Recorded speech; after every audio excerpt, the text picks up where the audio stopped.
All a fan can ask for of their favorite college basketball team is that they fight for the best seeding they possibly can get. Well, 1 week before Selection Sunday, the LSU women's team took that mentality to heart, literally. Time to talk about Sunday's scuffle in the land of the Gamecocks and where the Tigers might land. We'll dive into the Saints' suddenly thinness at wide receivers. Thinness a word? I think it is. Didn't put the little red squiggly line there, so I guess it's a word. And then the Pelicans are hot, and I mean hot. They have won 3 in a row. They won all 3 games on their road trip. Can they continue their streak over the final stretch of the regular season? We'll ask Doug Mouton, who is fresh off his vacation at MLB Spring Training in Cactus Land. And my extra point is a bit personal, and it's all coming up next on the Dattitude podcast. If you're looking for the latest scoop and in-depth interviews on the Saints, the NFL, the Pelicans, LSU, along with the best bets of the week, then lucky you. Along with high-powered, in-the-know guests who cover our teams, Jim Derry brings plenty of Dattitude. And he'll always tell you the way it is, or at least the way he thinks it is.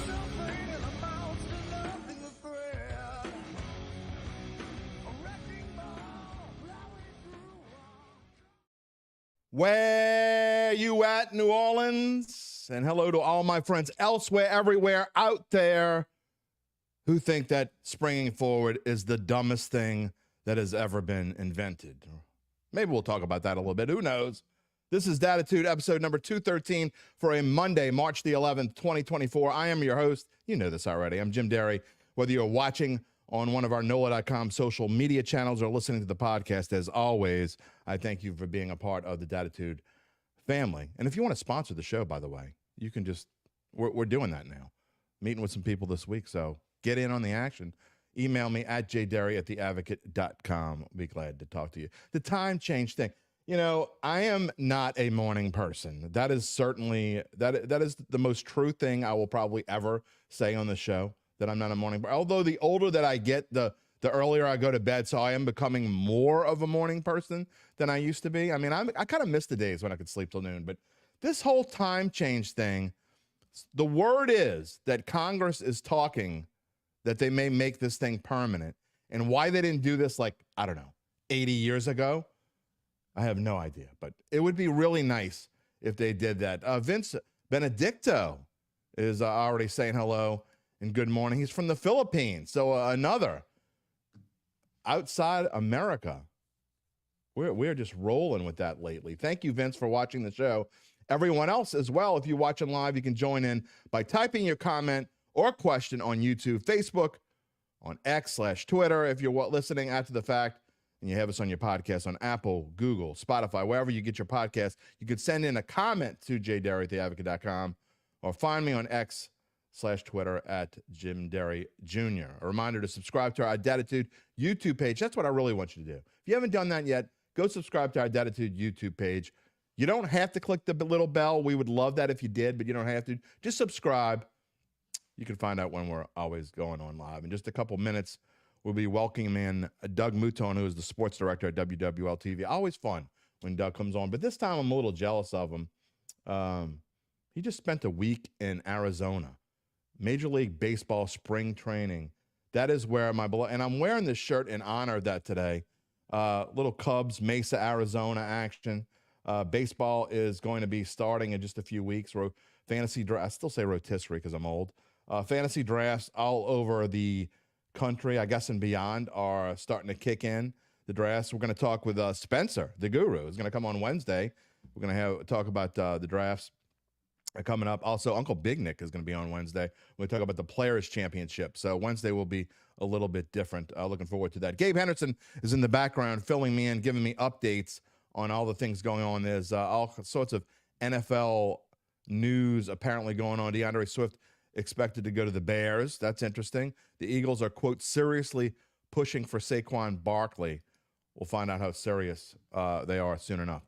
Let's get to my friend Doug Mouton, again, sports director at WWL-TV. I am jealous, man. I told you this already. But, I mean, and I know you invited me for next year. I kind of spend, whatever like extra money I have, which is not usually a lot, but and maybe I have to beg, borrow, and steal to ride in Endymion. So I'm trying to decide do I want to ride in Endymion for one day, or do I want to go to spring training for, what do you go, 5 days? Yeah. Yeah. And look, riding in parades is spectacular. But actually it's a lot cheaper to go to spring training, especially the way we did it. My son and I have gone for the last few years. It's beautiful. It's just a wonderful experience. And this year, I just like with you, I've told friends, hey, if you ever want to come. And this year I had 2 friends, my friend Joe and my friend Scott, and they each brought a +1. So we had 6 of us. We got an Airbnb house. So the cost was $40 a night per person. Wow. We split a car. I got the largest Suburban. It's bigger than my first apartment. Tickets to games of spring training are cheap. The Royals game tickets were $6 plus the fees because it was a Wednesday afternoon. Yeah, it's a beautiful trip, and we do it. Look, to me, it's sort of my detox. It's almost like the end of my year to a certain extent, and then the beginning of when things really start ramping up. And I love going. It has nothing to do with work. I don't do it for work. I do it just for fun, and it's beautiful. And that's Mardi Gras for me. That's kind of like the end of my year and starting a new one when it's over. Look, before you go off, before we let you go today, we are going to show some pictures up, put together a little montage of some pictures, that you sent me, and then some you had on Facebook. I kind of put them together. So we'll make some other people jealous before we go off the air today. Lots of stuff to talk about. As we said in the opening, we're going to talk about Saints. There's actually some news right now. Gabe just typed in, Demario Davis has reworked his deal. He now has 2 years. So good for Saints fans. I'm sure are thrilled about that. Demario Davis will be a Saint for at least 2 more years. And like Leonard says, and if you want to type in like Leonard did, type in the comments. We'll get him on here on the screen. We'll show him. T. Higgins, the Bengals are talking about tagging him. And T says, you know what? I don't want to be tagged. You can trade me if you're going to tag me. So we'll see how that goes. Players are always talking a lot of smack this time of year. That is going to be topic of conversation for the next month. Really here on the show, we'll be talking about that. We're talking about Saints draft today. Doug, we've kind of been there, done that with the Michael Thomas saga. I really don't want to talk anymore about him today. He just loves himself too much, and he just can't get off of social media. It is what it is. He is not going to be a Saint as of either Wednesday, Thursday, or Friday. He will be formally released. But now that that's happened, wide receiver, and by the way, we're going to get to the whole LSU thing after we talk about the Saints. But wide receiver is a bit thin.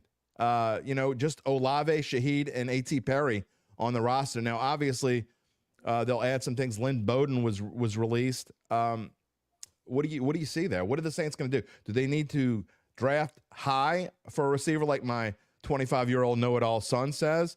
Or is it something you can get later in the draft like they got A.T. Perry last year, or go out and get it in free agency? Yeah, maybe both. Look, I'll say this. Free agency has obviously changed over the last 10 years.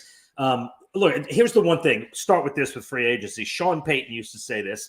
Defensive linemen, and especially pass rushing defensive ends, are so expensive in free agency. And if you have one that's good, you're either going to tag them or sign them long-term. Sean Payton said, and I won't forget this line because he stuck to it. He said, look, if you want one of those guys, you got to draft him yourself. And Sean Payton always had that attitude towards that position. Look at all the draft capital the Saints spent on defensive line, but the latest being Peyton Turner, who hasn't really worked out, but Isaiah Foskey was at 2, and back to Marcus Davenport and Sheldon Rankins. There has been Brian Brzee. There has been so much draft capital because they know they can't afford that. Well, now the second position that has become almost unaffordable in free agency is wide receiver. I mean, we're talking about T. Higgins, the second best guy on his own team. And we're talking about him getting tagged and getting this enormous salary. It's almost gotten to the point where if you want wide receivers at that level, you're going to have to go draft them. And I do think that's become a position. Look, you can get cheaper positions like a running back, maybe a safety. You can get cheaper positions in free agency. But those two positions, it seems like, unless you're getting like a third-tier wide receiver to be your number 3 guy, it's gotten to the point where if you want one of those wide receivers or elite defensive linemen, you got to go draft them. That's just sort of today's NFL. And the Saints showed that they could do that again later on in the draft, getting A.T. Perry last year in the 6th round. The good news for the Saints right now, and we talk about salary cap all the time with this team, is Olave's still playing on his rookie deal.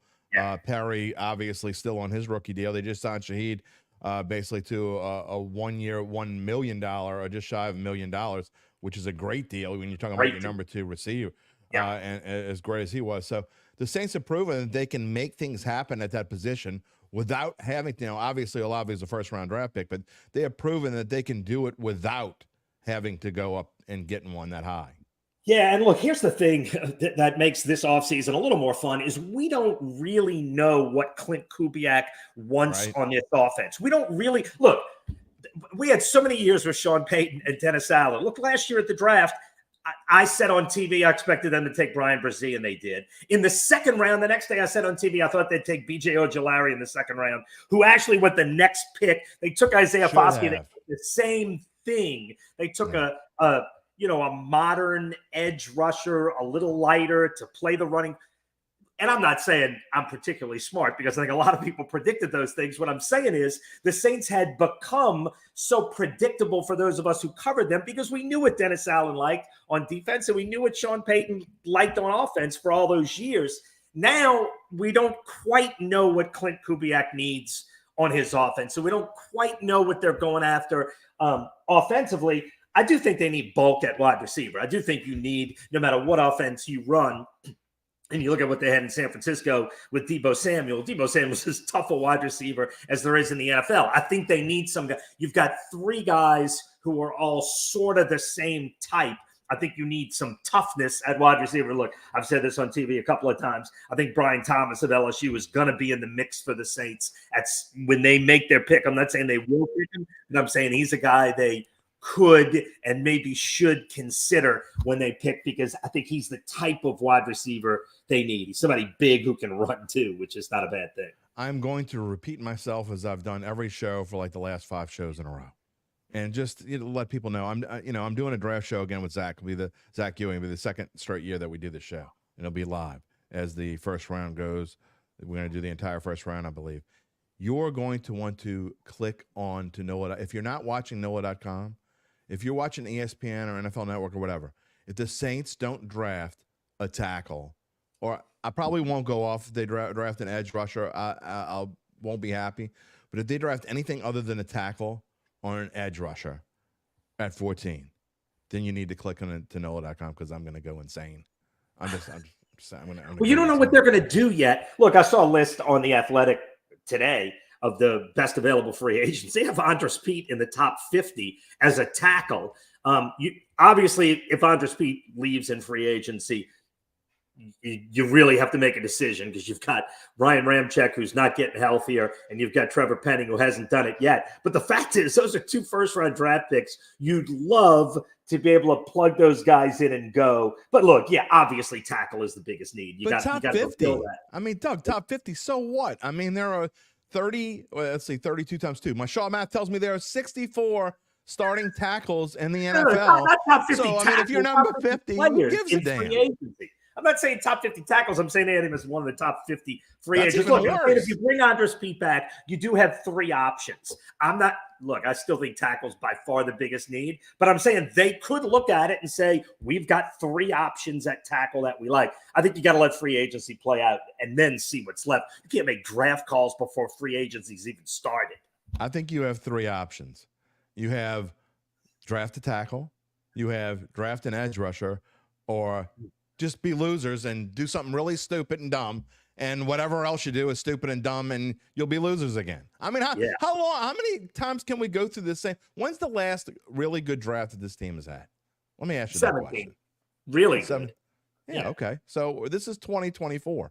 I mean, 7 years ago. I'm not defending what the Saints have done in the draft, and they've taken, it feels like 18 defensive linemen in the last 5 years. And don't have their most productive defensive lineman this year was an undrafted free agent, Carl Granderson. Yeah. So you spend another first-round draft pick on another Peyton Turner. I'm not saying you should go get edge rusher. I'm saying get tackle. No, they didn't win. They kind of whiffed with They whiffed with Trevor Penning, which is why they're in this boat right now. They whiffed so far. He's still on his rookie contract. Here's the difference. And I'm not saying, look, I think they likely whiffed. I just don't think you can definitively say anything until come on, done. dog. This is why I like having you on. This is why I like having you on the show, because I'm yin, you're yang, or vice versa, whatever. And you're like Mr. Nice Guy. You're not going to want to say anything. I'm following the facts. Look, in baseball, it happens all the time. You get late bloomers. I mean, Trevor Penning is a phenomenal athlete. You watch him at training camp, and I am not saying he's going to be a great player. I'm saying he's got a shot to be a good player because he has all the physical skills. He is ridiculously quick on his feet. He's got a shot to buy an ice cream truck next week, but it's probably not going to happen. But look, the Saints have a lot of guys you watch at training camp that don't have a shot to do that. I'm saying he has unique physical skills, and he's heading into his third year. At this point, his first 2 years were an absolute whiff. They were an horrific whiff. I'm saying he's still got at least 2 more years on a rookie contract. How about before you call someone a failure, you let them fail? And he has not failed year 3 yet. Oh, I love to put people on the spot. I know I can put you on the spot, and you won't get offended by it. So I'll put you on the spot. No, of course not. Name the last third year player who whiffed his first 2 years, like completely whiffed. I'm talking like struck out, like couldn't even touch the ball, like couldn't bunt. Couldn't even bunt if he wanted to. And then third year, oh man, this dude's great. Thank God they held on to him. Be great. I'm just saying, let's give the guy a shot. And I'm not. Look, the Saints. I don't think they have a choice. They have to give him a shot. And the Saints may draft a tackle, and no one would be surprised, and it would be a good move. You got to have a tackle. It's the most unsexy pick, and it's usually a good one. It has not been so far with Trevor Penning, but it usually is. You and I are about the same age, so I'm gonna tell you who he reminds me of.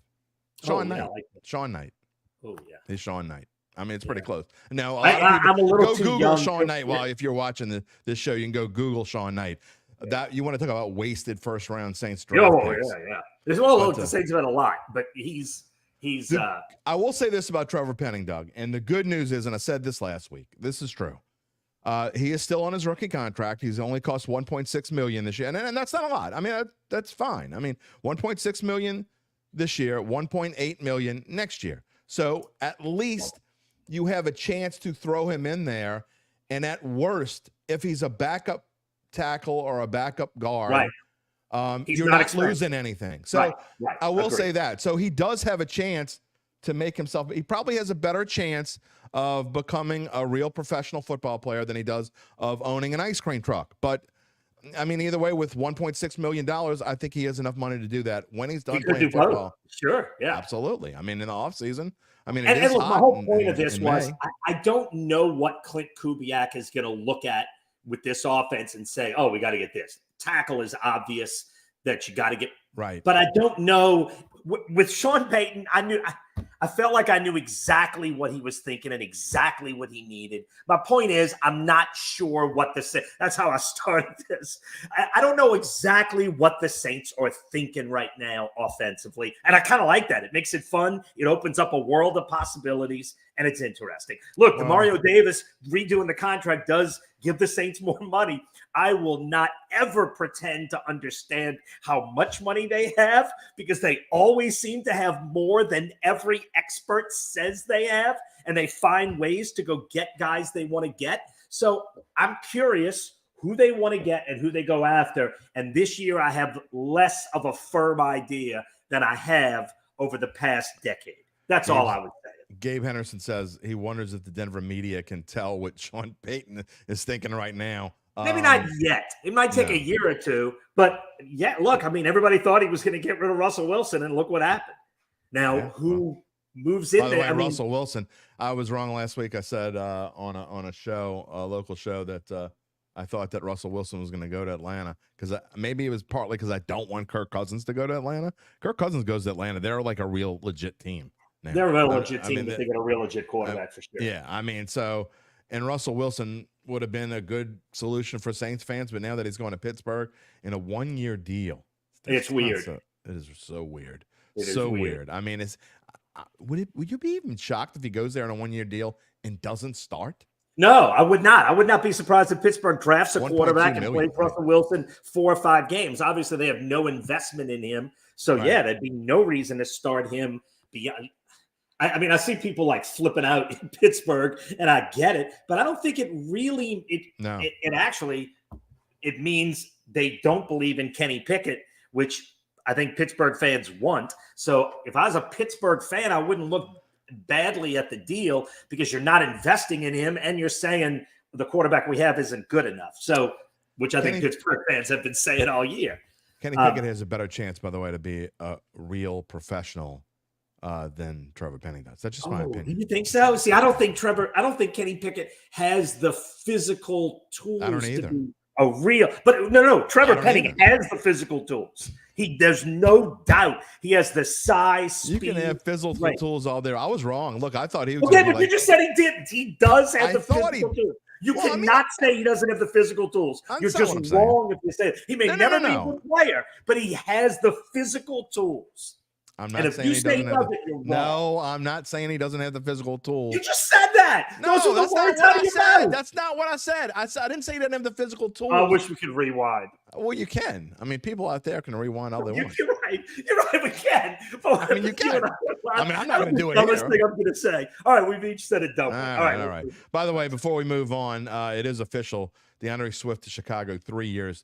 $24 million. That's a lot of money. $8 million for a running back. And I do think running backs are going to start getting valued a little bit more. I think that's I think that's good. And I think it's legit. And I think it's real. You watch great running backs and they make a difference.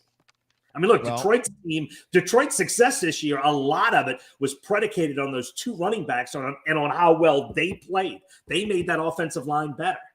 Before we move on, I mean, you talk about running back. The Saints better be in the market for one of those too, and I guarantee you, with Clint Kubiak, they're going to be. I mean, you need to have. I mean, I don't think you can just go status quo with what you have. And again, Alvin Kamara, 29 years old this year. It's about to hit. When running backs hit that 3-0, baby, it is a big deal. And so you got one more good year of Kamara. That's if he's a Saint this year. I'm still not convinced, 100% convinced he's going to be a Saint, but I know I'm in the minority. I'm not saying I don't want him to be a Saint, by the way. It's not blasphemous. I'm just saying I just have this weird feeling. So Gabe says Singletary would be good for the Saints as well. Absolutely. I mean, there's a lot of options. And the draft is absolutely an option at running back because you've seen terrific running backs going around 3 and 4. Yep. And yeah, certainly. And again, what's fun is we don't know what kind of guy or what Clint Kubiak thinks about this current stable of Saints running backs. And that's another position that makes. You were talking about your prediction, and the Saints would have been much better off, even though I still think they should have gone lineman in either the first or second round last year. But considering that they didn't, they would have been much better off going B.J. Ojulari in the second round last year instead of Foskey. And I was saying in the third round, Saints would have been much better off. I mean, and I know I'm not giving up on Kendra Miller, but they would have been much better off going for Tajay Spears. And I said that. I mean, I just, the combine really hurt Tajay Spears, and I think it's ridiculous, by the way. There's no question. There was so much emphasis to put on that stopwatch time. And, look, and Tajay's, I mean, we've done so many stories with him, just a terrific person that is impossible not to pull for. And he had a great rookie year. And clearly, 1 year in, certainly Tajay had a much better rookie year. Yeah, I covered him 4 years of Punch Tool, so I'm a little bit biased as well. All right, let's move on because I know there's a lot of people out there want to talk about the thing to talk about this morning, the LSU women's basketball team. And, I hadn't even planned really on talking about it on the show. And then it's funny because I was kind of flipping around yesterday, and I turned it on right when the kerfuffle, the scuffle, whatever you want to call it, the, tussle, however you want to call it. It was kind of a bit overblown in the grand scheme of things. But for those of you who haven't seen it yet, we'll just show you what we're talking about. We can show it while we're talking. But, I mean, I'd like to get your opinion, Doug, on as we watch here. And Flau'jae Johnson, I mean, that's what she's supposed to do right there. Unimpeded. Right there. That's the one that got South Carolina mad. Oh, no, and then come on, you can't do that. I mean, Yeah, you you definitely can't do that. Look, I'll say this. I think there is a great chance that these two teams will play again in the NCAA tournament. And from a TV standpoint, you have set – you see the yell in her face. Yeah. And you have set up what should be if they do play again, especially in the Final Four. Look, that's the one thing I'm hoping when the brackets come out. I think LSU is a 2 seed most likely. Yeah. I hope South Carolina, LSU, and Iowa, it's the only thing I hope for, are in 3 different regionals. And I hope that LSU and South Carolina are on complete opposite sides of the bracket so that they can't play again until the national championship game. Like, I hope the 2 brackets aren't where they play in the semi. I hope they're on opposite sides, because that would be the highest rated TV game in the history of women's basketball in America. And that would be awesome. They do a much better job of that in women's basketball and placing teams than they do in the men's game. Mike Guillory, guess what? Great segue, my friend. Our coach said it all. Pick on someone your own size. Speaking of that, I have Kim Mulkey's comments. I want to play them. I actually have an extended clip of here, so it's about a minute and a half. Because I want to listen to what we said. I want to come back and talk about this. I actually kind of had a problem a little bit with what Kim Mulkey said. I understand it, but let's listen to it, and then you out there, you listen as well, and tell me what you think if you haven't heard them already. Do you realize there was only 1 foul called on each team with 2 minutes to play in the fourth quarter? Are you kidding me? That might have created some of that. Not the way we play. We're going to foul your ass. Not the way they play. They're going to foul your ass. But you only blew that whistle 1 time? Think about that now. Flage, what I saw, intentionally fouled Fulwally because she stripped her. Great move, because she's going to get a layup right there. And then some jawing went on with her and another player, and then the next thing I know, Cardoza just waylaid her. And so I ran because somebody came out of the stands. I think it was Flage's brother trying to keep him, from doing anything crazy. But that was all I know. I can't tell you from my bench how many left the court. Obviously, they saw it on film and said everybody had to go. And then I think 1 player for South Carolina didn't leave the bench. It's ugly. It's not good. No one wants to be a part of that. No one wants to see that ugliness. But I can tell you this. I wish she would have pushed Angel Reese. Don't push a kid. You 6'8", don't push somebody that little. That was uncalled for, in my opinion. Let those 2 girls that were jawing, let them go at it. Will any of your players be suspended for the next game? We didn't have any ejections. Look, I get where she's going, Doug, but the way she said that, I mean, you're almost comment Angel Reese. I mean, look, I understand she's a different kind of coach. She can say things that maybe some other coaches can't. Dawn Staley probably is the same way, can say some things that other people can't say, but I thought that was a little over the top. Kim Mulkey is always over the top. B, you're catching her, 15 minutes when the emotions are high, and I get it. And the first part, she's sort of in a way blaming the officials for not having control of the game and letting it get to that which point. She's right about, by the way. And she's not wrong. And look, it's super intense. That happens.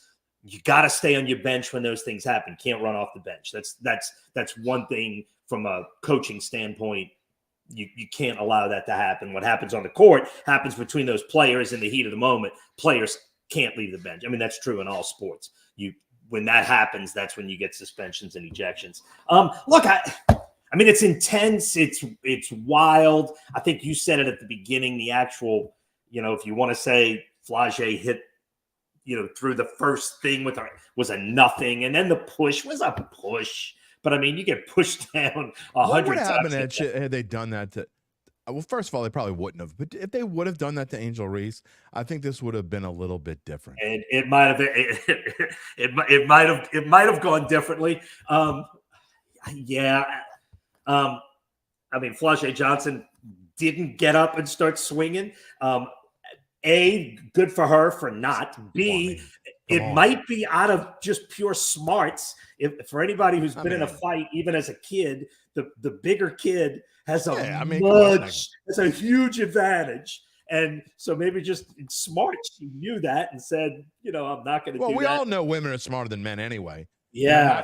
So I'm going to give her credit for knowing that was not a fight she wanted to get into. And look, that is not a facetious comment, by the way. I live in a house with 3 other females, and even the 8-year-old is smarter than me. So I'm just saying that's just how it is.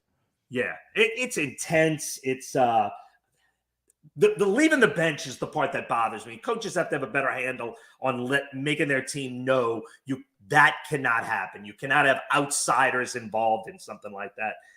It's the kind of thing that happens. I think Kim Mulkey described it well. I mean, that's a simple foul. That's what you do. It was not a bad foul. That's the scream. There's the mild push, and there's the big push. Clearly, that is the one push that should draw a multiple game suspension. That can never happen. Everything else is in the heat of battle. Well, and I'm always scared to talk about this because, you say stuff today and people cut clips out and look what he said on social media. So I'm always a little nervous about saying when it comes to this kind of thing, but I just don't know. When you push someone, like you said, when you push someone down, my first instinct was, and I think I backed off of this, and like you said, cooler heads always prevail. I thought the officials did an outstanding job. It took a little bit longer than I would have liked, but I thought they did the appropriate punishments and did all that right. We'll see what the NCAA does. But for Camilla to she's got to be suspended for multiple games, right? I mean, like you said. Yeah. I mean, even though I've cooled off at first, I said she's got to be out for the rest of the season. That's probably a little harsh. But, I mean, I think there needs to be at least multiple games. I don't think they'll win without her anyway. They'll win without her anyway. I think, of course. I think that push obviously is what triggered everything. I think without that push, it's just people yelling at each other, and it's no big deal. That push was everything. Yeah, absolutely. She should get multiple games. I don't know if it's the rest of the year. I don't know what the precedents are on pushes like that, but I would say, I would take Angel Reese in a fight over anybody on that. Look, I don't know. I don't know who can fight and who can't. Sometimes that's I don't. Sometimes I'll say, "Wow, I'd like to find out." I actually wouldn't. I wouldn't like. I wouldn't. Barry Ulay's got a great comment, and he's right. Barry, you're not wrong. I would absolutely not want to see a fight at a basketball game. No. It's the last thing I want to see. It's a beautiful sport. I don't want to see a fight. Doug, Barry's not wrong when he says the best part of the video is 5'7" Van Lith jumping into the fray. There is no. I mean, like, what do you think you're gonna do? I mean, come on. Sure. Look, Jose Alvarado is the one that that stormed out in the Pelicans fight, which was sort of like this fight. Right. It's not about size when it comes to who wants to fight. That's absolutely for sure. Look, that's the one that should draw multiple game suspensions.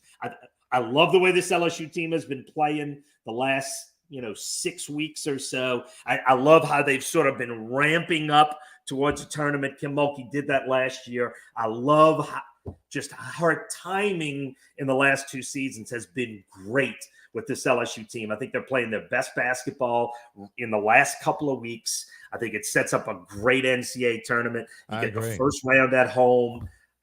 That's what I want to see in the bracket. I think the brackets come out Sunday evening.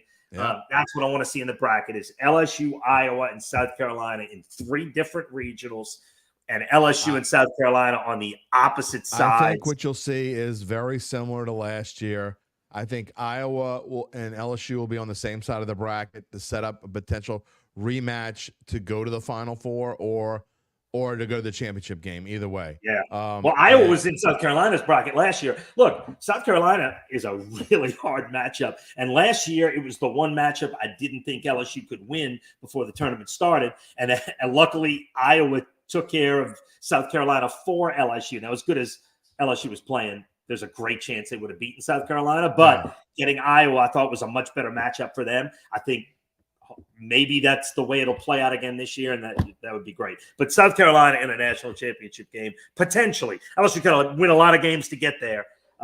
But the way they're playing right now, there's nobody I would bet against LSU on right now. Me neither. Before you get to South Carolina. And you look at the numbers on the left-hand side of the screen, even with the 28-5 record now, ranked 8th, as Gabe was saying earlier, he was telling me that, the insider said that LSU was a lock for a 2 seed. I think they would be, even if they were ranked like 10th or 11th, I think they would be. Yeah, I don't think the rankings, rankings media. They're going to put them in a 2 seed. Yeah, that's the best way they can handle it. There's no doubt they're one of the 8 best teams in the country. No doubt about it. I think they're one of the 4 best. They haven't earned the number 1 seed. I get that. You got to earn that number 1 seed. A 2, I think, is correct.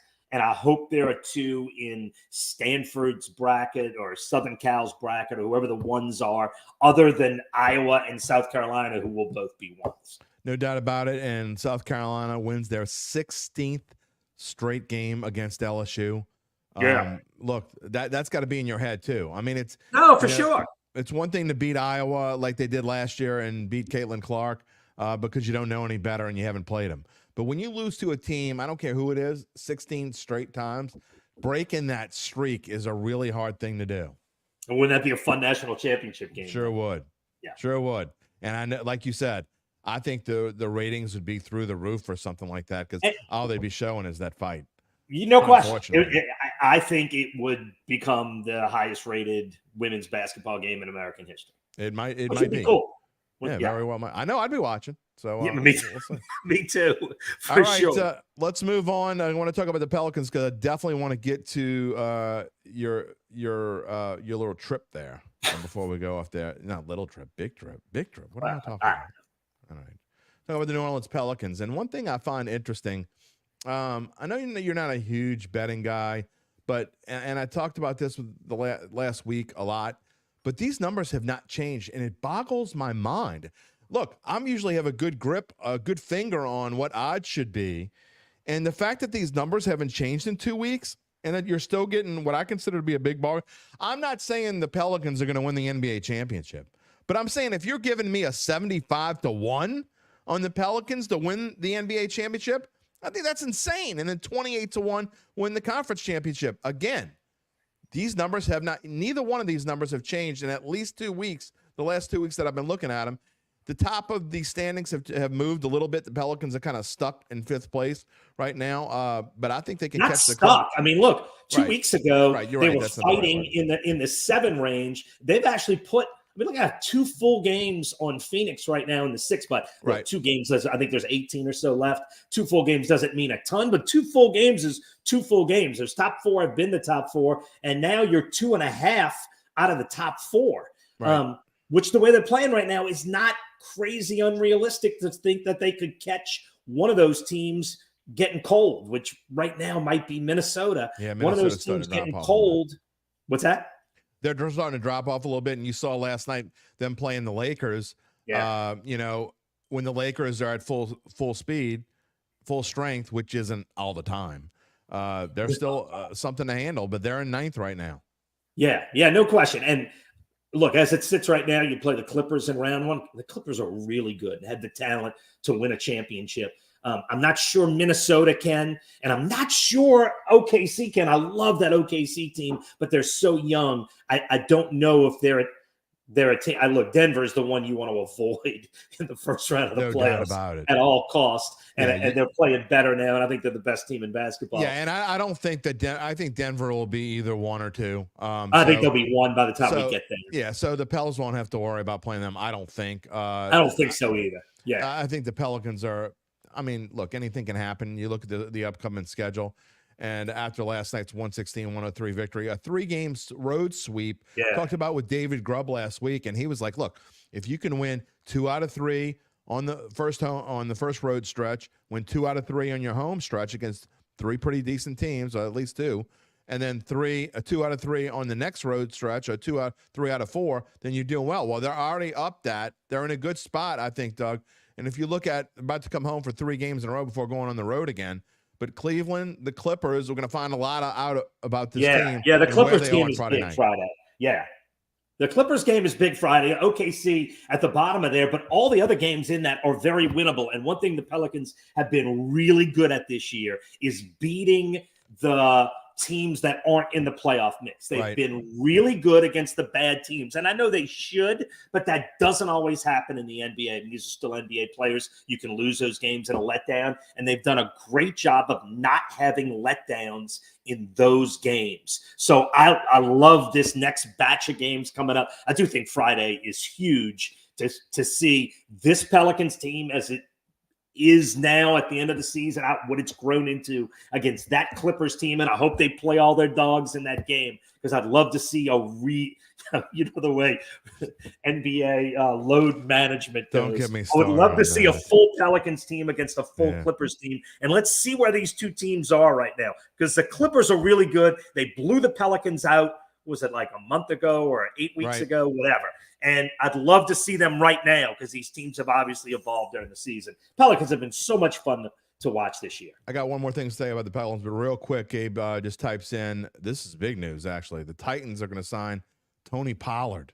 So Ooh. Tony Pollard leaving the Cowboys and going to the Titans, that's I'm a not big huge deal. on Tony Pollard. It might mean Tajay gets a lot more carries. Well, I agree, and I think that that team could be better. We'll see how it goes. That division is interesting to me, by the way, but we'll talk more about that as we go along. But Titans about to sign Tony Pollard. Breaking news here on the Dattitude podcast. It happens every now and then. But the Pelicans, they're in an interesting situation.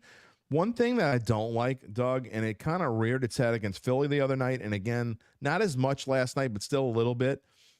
They get out to these big leads, and then they just let teams chip away. And look, I get it. It's the NBA. Teams aren't going to give up. It is what it is.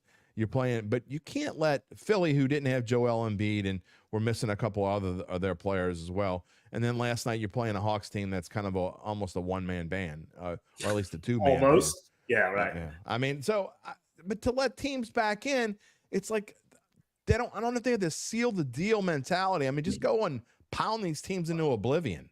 Well, I mean, look, this Pelicans team is far from a finished product. They have been able to win those games. Hadn't always been the prettiest thing towards the end. But look, I love everything about how this team has grown. I have a lot more. I feel so much better about this team at this point this year than I did at this point last year, or even than I did at the beginning of the season, where there were real questions. I'm seeing how this version of the Pelicans can be a good team, and their upside is already on the roster. I mean, this roster is going to get better. The Clippers are who the Clippers are, and this is as good as they're going to be. The Pelicans still have growth in multiple players, particularly in Zion, getting better. So this team is going to get better without making any moves. And you've seen it through the course of this year, how much better they have gotten. And again, if you're not on the Pelicans bandwagon right now, you probably should be, because this team has a chance. I mean, you said it at the beginning. Those odds are funky. They have a chance to make some noise. The West is incredibly stacked. The Clippers are absolutely a legitimate championship contender. Denver is too. OKC, certainly you could say they are by a talent standpoint, but that youth you worry about. And look, OKC's in the same position as the Pelicans. Pelicans have that same youth. Right. And to me, and OKC's like 20-1 or maybe even a little less than that. I mean, but to me, 75-1. I mean, give me a break. 75-1. I mean, go bet. Put $10 on the Pels right now. I'm not kidding. Put $10 on. You're better at knowing what the odds mean than I am. I'm all about a value guy. Like, look, right? No, right. That's what I'm saying. And I don't study it enough to know where the values are. Yeah, and look, sometimes I'm not always right, but you get them. I mean, you find values, and that's where you're going to win money. And if you win just one of those a year, it's worth it. Oh, one of those? Oh, yeah. You win one of those a year, it's going to happen.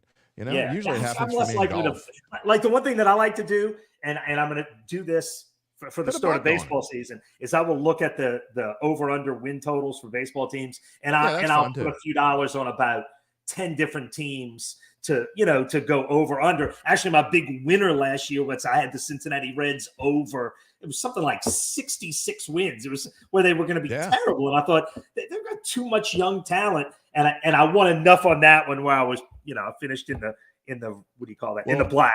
We will have you on again for the start of the season, and we'll do over-unders. Even if it's just to do a quick one, because I've got a few ideas now. Look, this is one of them right here. I was at the Royals. Oh, Royals. Spring training. I like the Royals. Surprise Arizona. I think the Royals have a great chance to be mediocre. And everyone thinks they're horrible. So I think that's one of the teams that I'll bet the over on. I forgot to make a slide for your talking about baseball as we dive in. So I'm just going to go back to my original slide. By the way, when was that picture taken? A couple of years ago. I found there was another one that was online somewhere that was taken like. Oh no, my one on 20 years ago. I got to change picture. I'm just not good at that. I don't care enough about looking at myself to ever check. I also got a picture of me and Anthony Davis on set. I think it's my Twitter/X picture. Yeah, look. You got a picture of you covering Bobby Hebert back. That would be awesome. Look, my Channel 4 badge is still from the day I started in 2006, and I just don't care. I don't care enough. I don't take enough pictures of myself. Yeah, I don't either. Pictures. I don't either. I got but some I pictures. Get a lot of, I do eat a lot of crap from people like you telling me how old is that? Well, I tell you what, you can get back at me in just a minute because I can tell you just a little tip to my extra point coming up. I have some pictures that I'm going to show of myself from 50 years ago. So you'll definitely want to stick around. And then you can get on me. All right, let's talk about your baseball trick. And I put together a montage of some pictures here, including your son was in there. You must have had. Just talk about this trip. It had to been a blast. Oh yeah. Oh, okay. I think that's the first day. I think that's at the Cubs Park. Maybe. I think so. Is that one at the Cubs Park? Oh, that day too. Yeah, that's Quentin. That's my son. I think that's at the Dodgers game. Went to a night game. Dodgers and the Angels. Yeah, that's Dodgers and the Angels at Camelback Ranch, which is considered one of the great minor league parks. We did. That's my shot of Ohtani. I got a good camera. I had to put that on there. And then the next one, I like the next one too. You want to talk about two legends, two Hall of Famers. Oh, yeah. Mike Trout hit the ball hard, got a base hit, wound up at first base. But just talk about the whole experience. Talk about the whole experience. Well, look, we started doing this. Actually, you said Mardi Gras money. My wife rode in Muses one year. She rode in Eve on the North Shore. And for the same money, Quentin and I would go to spring training. And that's, our little treat for ourselves. This is just after the game. Beautiful thing about spring training games, almost all of them are at 1:00. So then you have the whole afternoon after that to do things. Just a beautiful trip. Look, you showed that LSU-South Carolina game. March Madness is one of the most intense sporting events. Every Saints game is incredibly intense because you only play 17. The beauty of spring training is that no one cares who wins. Exactly. That the starters play 4 or 5 innings and then they come out. You get to see guys like Ohtani and Trout and, Bryce Harper. We saw steal bases a couple of years ago, which is just fun to watch. You see young guys and nobody cares who wins. So the mood in the park is unlike anything you have ever felt before. And it's a beautiful thing. And it's like I said, to me, it's detox. Tickets are cheap if you go during the week. Saturday, Sunday tickets are more expensive, but the Monday, Tuesday, Wednesday tickets are cheap. And this year we wanted to try Arizona, and we did, and it was a blast. Like I said, I'm like super jealous because it is definitely on my bucket list. It is definitely something that, I think that's something, Doug, that even if you weren't a huge baseball fan, right, that would be fun to do. It's literally the most relaxing, cool atmosphere. Let me ask you this. You talked about it doesn't matter who wins or loses. I got an idea here. What if the NFL, and I'm not joking, what if the NFL did something similar to this and they had kind of a, they're playing preseason games on a Monday, Tuesday, Wednesday. They spread it out or whatever. So there was preseason games every. I think the NFL could really make something out of that. Well, the problem is the sport is so intense. People are going to get hurt. In baseball, I'm not saying they got to play every 5 days. I'm just saying, you still play once a week or whatever. You just make it so it's a little bit different. I would say there's something about the NFL preseason because they're so afraid of injuries and started. Look, you showed pictures of. We saw Ohtani and Trout and Freddie Freeman. Mookie Betts played in that game because they're ramping up and they play 162 games and they're not cracking heads against somebody else. They can do that. Football is just a different sport, and everything about football is more intense than anything about baseball, except for the playoffs. and spring training is the least intense. Look, I was watching an Angels game on TV. The starting pitcher gets in trouble in the first inning. They took him out and put in a reliever to get him out of the trouble. And then they put the starter back in the second. There's no real rules. If it ends in a tie, they just stop. They don't need a winner. Sometimes if it's a high-scoring game, they don't even play 9 innings. They'll say, let's play 8. But see, that has a purpose to me. Like, I just think they ought to end it. Honestly, I really think they ought to just end an NFL preseason. It's a waste of time. It's a waste of money. And I think they get so much more baseball work has a purpose and a point. Everybody's trying to get timing down. Pitchers are working on pitches. We saw 3 different closers pitch in the 5th inning of games, which is LA. I don't know. There's just something about it, and it's not for everybody.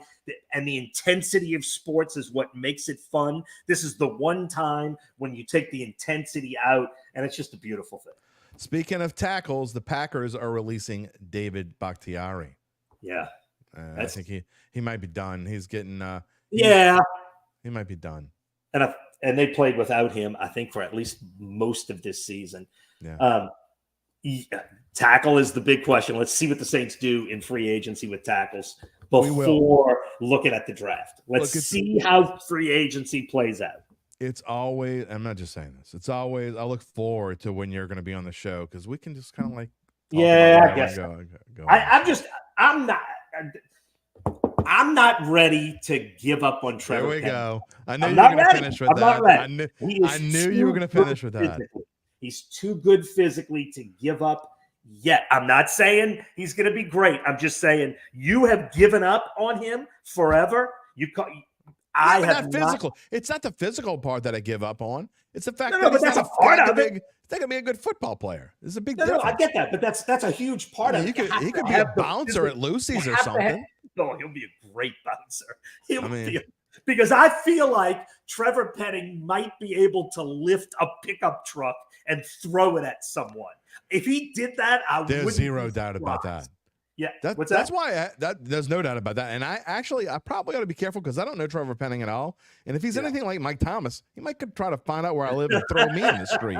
No, so I don't think anybody's like Mike Thomas. I don't think anybody's scouring Twitter /X the way Mike Thomas is searching for his own name at all times. Well, thank God for that. I don't think anyone's like that. All right, well, I'm serious. 10-year-old pictures. I'm serious about having you on again before baseball season starts and talking about wins and just have me on for one segment just to give some over-unders on your betting show. I want to be part of your betting show one time. My betting show is on Wednesday. We're doing all right, I want to be part of a betting show. I don't want to be a big part because I am not an expert. And you are so much better at that than me. And I acknowledge that, and I'm good with that. That's your thing. But that's the one time maybe I can add a little something. The show's about having fun, Doug, and that's what we're trying to do here. I can't promise that. All right, stick around in the green room, and you might want to watch the segment. And I do want to talk to you after we go off the air. So thanks. All right, Jim Derry. Thanks to Doug Mouton for coming on to the show, and it's time for me to move on to how we close this show every time. Every Monday, Wednesday, and Friday, we're moving on to the extra point. Today is a special day. So I told you it was going to be a personal thing. It's a special day for me because my grandparents, who have departed this earth for quite a while now, my grandfather died in 1995. My grandmother died in 1999. Today, my mom and papa would have been married for 100 years. 100 years. As it is, they were married for 71 years, I think, when my grandfather died. They were married. Who can say they were married for 71 years? That is insane, isn't it? I got some pictures to show about Mac and Lou, and I just happened to be in a couple of them. These pictures are from 50 years ago this weekend, March the 9th, 1974, when they celebrated their 50th anniversary. And Mac and Lou, look, there is one man that everybody wants to be like their father and all that. And look, I love my dad. We talked about my dad who just passed away a month ago here on the show. But my grandfather that's who I am. That's where I got my passion, my love of sports from my grandfather. And I spent most of my summers. There's little Jimmy Derry back 50 years ago, by the way, handing my grandfather, who was a pharmacist at K&B for just shy of 50 years. I was handing him the mortar and pestle. There's me with my cousins, and my sister, who passed away a few years ago, is second from the left. And then the family photo. I love it. This is the family photo. You got to love that tie. I wish I still had, if I still had that tie, I would put it on. I would come to this show wearing that tie. But my grandparents were very special to me. I spent, again, they were everything to me. And I know that a lot of people out there have parents and grandparents that mean a lot to them. But, you know, like I say, to go 71 years, to be married for that long, to be able to, I think about my wife and I, and the fact that she has put up with me for 16 years is kind of mind-boggling. The fact that someone could go 71 years, that is insane. Is it? 71 years? Well, it would have been 100 years again today. March 11th, 1924. My grandmother, Lucille, was born in Empire, Louisiana. My grandfather was born in Franklin, Louisiana, back in 1902. And I don't even know the whole story of how they found each other, but I know that things were different back in the day. My grandfather was 21 when they got married, and my grandmother was 17. So things were a lot different back in the day. And so here I am. So I wanted to give my shout out. My extra point of the day was to my mama and papa. Wherever you are up in heaven, congratulations to you. I know they're up there. They're sitting at the table. You know, my grandfather used to talk about when you'd make coffee and you pour the sugar in. He's like, don't make a syrup out of it. You know, don't leave the door open. You're gonna let the flies out. Miss those days. Even if I did look like a little whatever with that tie, it's a lot of fun. Speaking of a lot of fun, we're going to be back on Wednesday when we bring in Spencer the Guru for the Fantasy Roundup. Uncle Big Nick will be on to talk about the Players' Championship as golf really kicks in this weekend. That's going to be a lot of fun. I want to thank today's guest, Doug Mouton. I always have a lot of fun when Doug comes on the show. And a reminder to subscribe to our Dattitude YouTube page. Click the little bell. You don't have to click the bell if you don't want to, but it would appreciate it, and I certainly would appreciate it if you subscribe to our page. You can receive notifications when we go on the air live. If you want to be a sponsor of the show, at J Derry, I keep doing that, jderry@theadvocate.com. Reach out, and I will get in touch with you. But that's going to be it. You can also find us if you just like listening to podcasts in the car or whatever. We're also on Apple, Google, Spotify, wherever you get your podcast. You can find a replay of the show on NOLA.com/sports. That will do it. We will see you on Wednesday. Take it easy, my friends. If you're looking for the latest scoop and in-depth interviews on the Saints, the NFL, the Pelicans, LSU, along with the best bets of the week, then lucky you. Along with high-powered, in-the-know guests who cover our teams, Jim Derry brings plenty of Dattitude. And he'll always tell you the way it is, or at least the way he thinks it is.